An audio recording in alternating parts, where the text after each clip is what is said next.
Çar İğneli Brüksel'e saat nehlamedede. Emin uçen serisi ve peşkeş bir kendemde mazadiye reber apuye.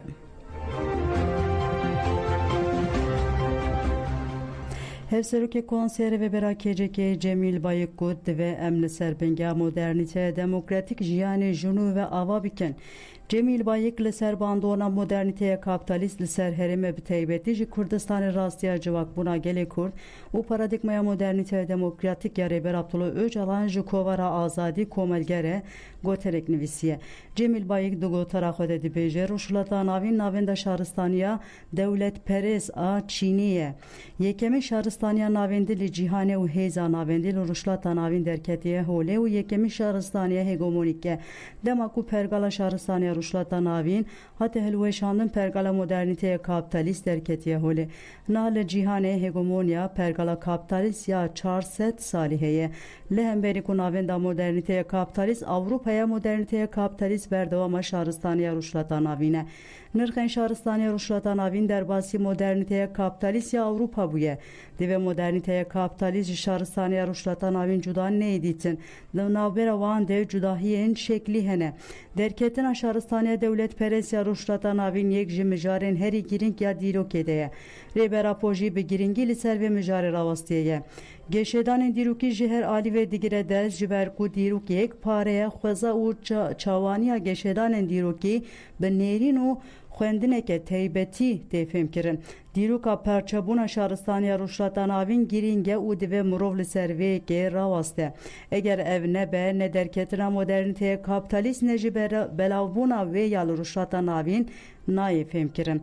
Mabesta ji şaristaniya ruşlata navîn sistema Çînî ya devlet pereyze armanca hêzê moderniteye kapitalîst ew ku civaka demokratik aw wek hevî xwaz a komînal ji holê bera kirin. Li şûna wî jî nijat perestiya netew devletê were bicih kirin. Vê jî li di çarçoveya bajar de jî pêş dixin. Dewlet ji bo parastin û pêşxistina sistema kapitalîst derketiye holê ve vê awayî yekem sistemên istismarê bi şaristaniya sınıfê ya Çînîtiye peşxistiye. İrujaliya moderniteye kapitalist ve te parastin istismara şaristaniya Çînên devlet perest li dijî civakan û têkoşira civakan pê dixin. Lê berxwedan û têkoşina civakan dewam dike.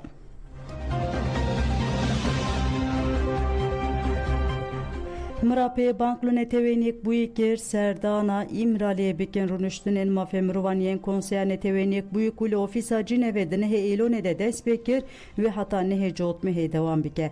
Tevgera dostaniya navbera Gelaniya li dijî nijat perestiye Mrap deklarasyonek peşkeşî rûniştinan kir û balk şanser kiryarên bê hukukiyên devleta Tirkiyeyê dijî gelê Kurd û mercî işkenceya ku Reber Abdullah Öcalan di navdeyê tê girtin. Di deklarasyona de tê gotin ku li dijî kenç folklor û müzika Kurdî li dijî sembolên çandiyên gelê Kurd nêzîkatiyeke nijat perest a devleta Tirkiye û mirovan digirin. Bi kiryarên keyfî û nijat perestî mafê Reber Abdullah Öcalan û hemû girtiyên siyasî mafê hêviyê ji wan tê standin. Bir nêzîkatiyeke nijat perest cezayên dîsîplînê têne dayîn û girtiyan davêjin hücreyan û têne tecîdkirin û hevdîtina bi malbat û parêzeran re axaftina bi telefonê bi hefteyan têne asten kirin. Nexweşa nabin nexweşxaneyan girtîgeha grava İmraliyê bûye navenda kiryarên bêhukukiyan. Birêz Abdullah Öcalan ji 15 Sibata 1909 nihan û virvet dê tecîdkirin li hücreyekê tê hiştin û hevdîtina parêzer û malbatê timî tê asten kirin. Ji 25 Adara 2021 virvet têkilî bi Abdullah Öcalan û sê girtiyên diniyê İmraliyê re nikare bêdanîn. Gelek mahkum tevîk û cezeyên li wan hatiye birîn jî nayên berdan. Li girtikên Tirkiye bi giştî 1417 mahkumên nexweş hene û rewşa 651 girtiyan geleke girane. Li gel pêşniyarên komîteyê jî Birêz Abdullah Öcalan û sê mahkumên diniyên li İmraliyê girtîne nikarin malbat û parêzerên xwe re bibînin. Tirkiye Avrupa'ya biryar û pêşniyarên Dadgeha Mafê Mirovan Avrupa CPT û mekanîzmeyên mafê mirovan NTV yekbûyî bi cih nayîne. Di deklarasyonê de Bankla Dewleta Tirk jî hate kirin û dibêje peymanên ku muhra xwe daniye binî bi cih bîne. Biryar û pêşniyarên ku saziyên Awropayên bi cîhanîna peymanan dişopînin bi xemeriyetê de. Biryar û pêşniyarên mekanîzmeyên mafê mirovan NTV yekbûyî bi lezgînî pêk bîne. Di deklarasyonê de hat xwestin ku Konseya Mafê Mirovan Awropa li hemberî sûceyên ku li dijî gelê Kurd têne kirin divê bi berpirsiyarî rabe. Divê Komîseriya Mafê Mirovan NTV yekbûyî hemû yekîneyên taybet bala xwe bidin ser rewşa li Tirkiye. Divê komîteya jêrîn a pêşîgirtina li îşkenceya Konseya Awropayê demil dest biçe serdana îmraliyê bike.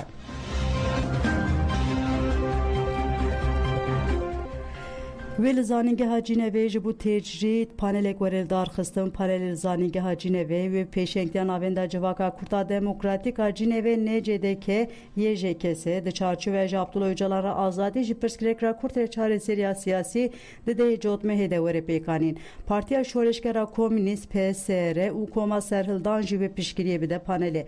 Parlamentera berê HDP Ayşe Acar Başara nûnerê PSR aktivîst Nadîna ku li Rojava dimîne ve di seminerê de baxivin.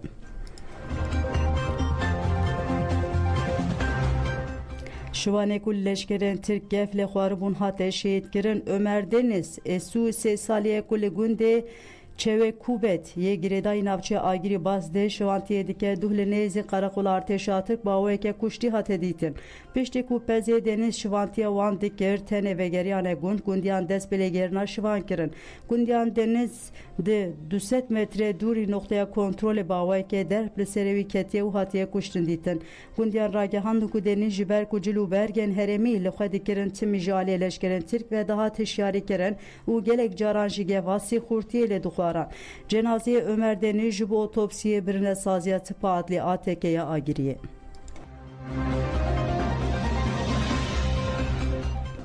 Li Rihayê dijminatiyê li dijî zimanê Kurdiya de protesto kirin. Girseya ku pêşengde Rêveberiya Dem Partî û DPP Rihayê li qada top ya navçeya Halîlê Kombû daxuyaniyek da parlamenterê Dem Partî Ferit Şenyaşar hevserokê şaredariya Curne Reşgarîp Yeşîl endamê Mirsa Dayîkê naşeya Rihayê pêkhatiyên platforma Kedû Demokrasiya Rihayê û gelek kes tevlî çalakiyê bû. Di destpêkê de Rêveberê DPP Osman İzgör axiviyê got desthilatdariya faşîst ya AKP MHP zextên li ser ziman û çanda Kurdî zêde kirin. Cihêkariyê dike û nijadparêstiyê Kurd dike. Asîmîlasyona li ser gelê Kurd bi dijwarî tê meşandin. İzgör diyar kir ku zimanê dayîkê yek ji mafê herî bingeniye mirovan e.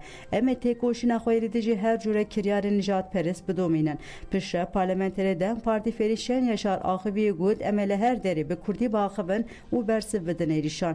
Ez bank li herkesî dikim ku xwedî li zimanê xwe yê dayîkê derbikevin. Daxuyanî bi duruşmeyan bidawî bû.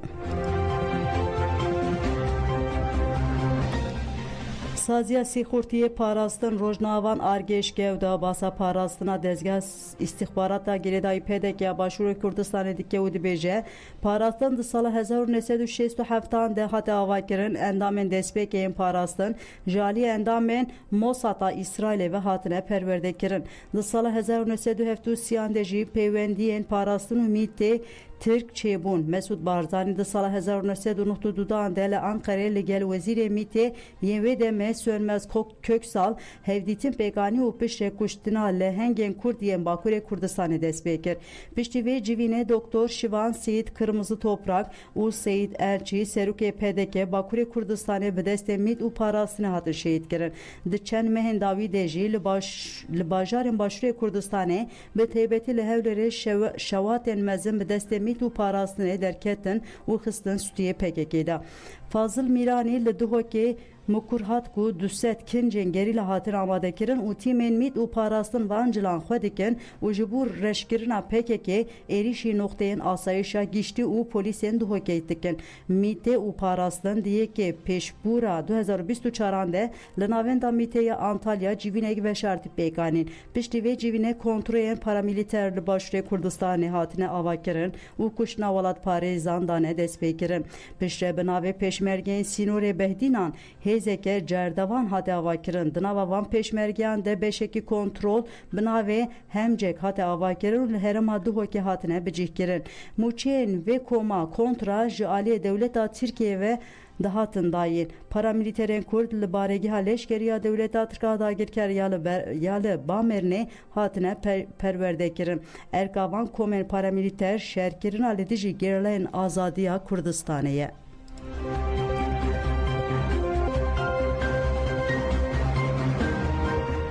Barzani 20,000 Suriye'yi di nava hêzên PDK'de bi cih kiriye endamê yeneke Mahmud Xoşnav ji medya Iraqê re axivî got serokê desthilatdariya demboriya Herêma Başûrê Kurdistanê Mesrûr Barzanî 20,000 welatiyên Sûriyeyî di nav hêzên Zerevan û hêzên din yên girêdayî PDK'de bi cih kirine. Mahmud Xoşnav da zanîn ku ev tayin kirin bi mûçeyên mezin hatine pêkanîn û got ev kiriya jî bû sedema nerazîbûna desthilatdariya Baxdayê. Dema şandeyê Encûmena Aboriya Iraqê hate Herêma Kurdistanê ji ber ku desthilatdariya navendî mûçeyê van kesan rawestandibû. Desthilatdariya Herêma Kurdistanê navên lîsteya guhertin li şûna navên Sûriyeyê navên welatiyên Iraqê nivîsîn da ku mûçeyê hêzên wan neyên rawestandin. Mahmud Xoşnav da zanîn ku gengeşiya siyasî û daîreyî ya di navbera Baxda û Hewlêrê de her diçe Kurd dibe. Divê zextên li ser desthilatdariya Mesrûr Barzanî zêdetir bikin da ku lîsteya nav û karmendan zelaltir werekirin.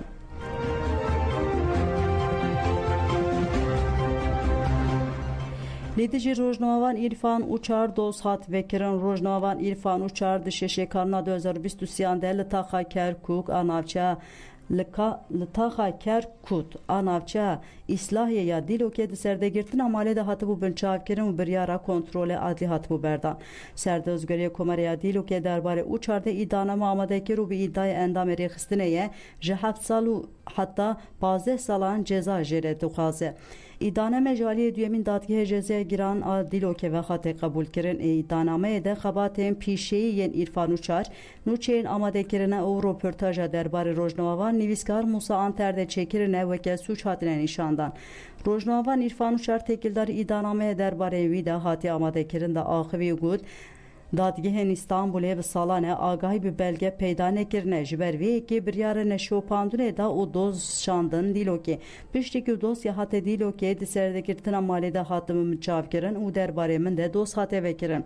Piştî 15 salan doz vekirin îdayên dozgeriyê nesûcin ez rojnamevanim teva bahane ne û dixwazin çepemeniya azad pêdeng bikin lê nikarin. Yekemîn danîştina doza Uçar wê di nehê çîleya 2025 de li duyemîn dadgehê cezaya giran ya Dîlokê were dîtin.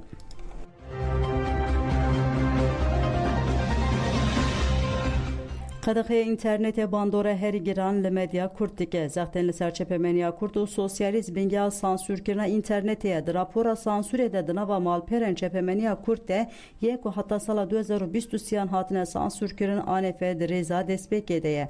Komelekarên hukukî û medyayê Melesa û Framework rapora sansûrê ya 2023 weşan. Di raporê de tê gotin ku tenê li Tirkiye di sala 2023 de weşana 14,680 nûçe hatine asten kirin.